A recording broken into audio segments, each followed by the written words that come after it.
तीन हंसते भिक्षु की कहानी। बहुत पुरानी बात है। चाइना की किसी एक गांव में तीन भिक्षु रहते थे। उनका नाम किसी को नहीं पता था, क्योंकि उन्होंने कभी अपने बारे में किसी को कुछ बताया ही नहीं। चीन में बस उन्हें तीन हंसते हुए भिक्षु के नाम से जाना जाता था।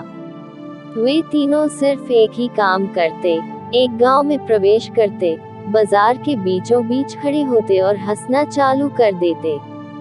वह अपने पूरे अस्तित्व के साथ हंसते। अचानक लोगों का ध्यान उनकी तरफ खींचा चला आता और धीरे धीरे उनके सामने लोगों की भीड़ चारों तरफ जमा हो जाती।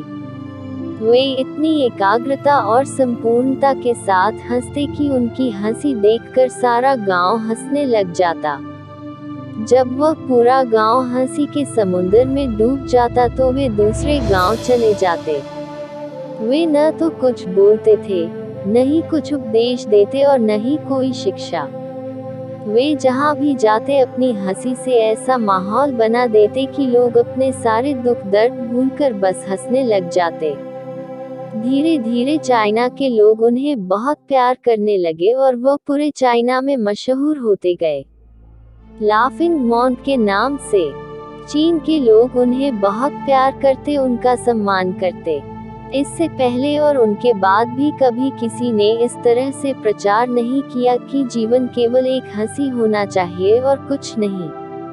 वे विशेष रूप से किसी पर नहीं हंसते थे, वे बस हंसते थे। उन्होंने एक शब्द का उपयोग किए बिना पूरे चीन में इतना आनंद फैलाया जितना आज से पहले किसी ने न फैलाया हो। लोग उनका नाम पूछते लेकिन वे बस हंसते। इस तरह से उनका नाम बन गया तीन हंसते हुए भिक्षु। पूरे चीन में घूम घूम कर लोगों को हंसाते हुए समय के साथ वे तीनों बूढ़े हो गए। एक रात जब वे एक गांव में ठहरे हुए थे, उन तीनों में से एक भिक्षु की मौत हो गई। पूरा गांव स्तब्ध रह गया। पूरा गांव बहुत ज्यादा उम्मीद कर रहा था, क्योंकि उन्हें लगता था कि जब उनमें से एक की मृत्यु होगी तो बाकी दो भिक्षु बहुत रोएंगे। यह देखने लायक होगा क्योंकि किसी ने उन लोगों को रोते हुए नहीं देखा था। जब सुबह हुई तो पूरा गांव इकट्ठा हुआ, लेकिन दोनों भिक्षु तीसरे के लाश के पास खड़े जोर जोर से हंस रहे थे। ऐसी हंसी जैसे उन्होंने आज से पहले कभी न हंसी हो। गांव के कुछ बड़े बुजुर्गों ने उन्हें समझाने की कोशिश की, यह आपका साथी था और इसकी मृत्यु पर आपको हंसना नहीं चाहिए। तब उस दिन पहली बार उन भिक्षु ने लोगों से बात की और कहा, हम हंस रहे हैं क्योंकि यह आदमी जीत गया है। हम हमेशा सोचते थे कि पहले कौन मरेगा, लेकिन इस आदमी ने पहले मरकर हमें हरा दिया। हम अपनी हार और इसकी जीत पर हंस रहे हैं। इसके अलावा ये कई वर्षों तक हमारे साथ रहा। हम एक साथ हंसे, हमने एक दूसरे की मौजूदगी उपस्थिति का आनंद लिया। उसे अंतिम विदा देने का इससे बेहतर तरीका और क्या हो सकता है। हम केवल हंस सकते हैं।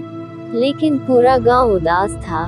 जब मृत भिक्षु के शरीर के अंतिम संस्कार के लिए चीता पर लेटाया गया तो सारे गांव वालों को एहसास हुआ कि वे भिक्षु केवल मजाक नहीं कर रहे थे, वे तीसरा जो मृत था वह भी हंस रहा था।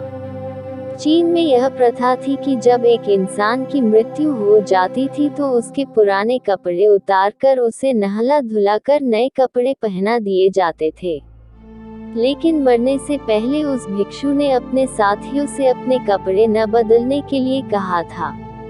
तीसरे भिक्षु ने कहा था, मुझे स्नान मत करवाना क्योंकि मैं कभी अशुद्ध हुआ ही नहीं।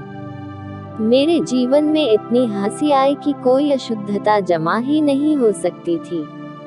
मैंने कोई धूल जमा नहीं की है। हंसी हमेशा युवा और ताज़ा होती है, इसलिए मुझे नहलाकर मेरे कपड़े मत बदलना।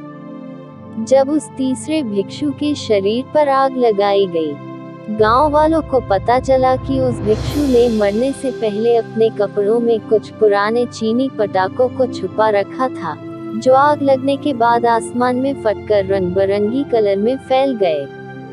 और यह देखकर एक बार पूरा गांव जोर जोर से हंसने लगा। तो इस तरह से वह तीसरा भिक्षु मरने के बाद भी गांव वालों को हंसा गया। और यह देखकर दोनों भिक्षु ने कहा, चालाक आदमी, तुम मर चुके हो, लेकिन तुमने हमें एक बार फिर हरा दिया। तुम्हारे द्वारा गांव वालों में पैदा की गई ये हंसी आखिरी हंसी थी। Thanks for watching. Like, share and subscribe our channel.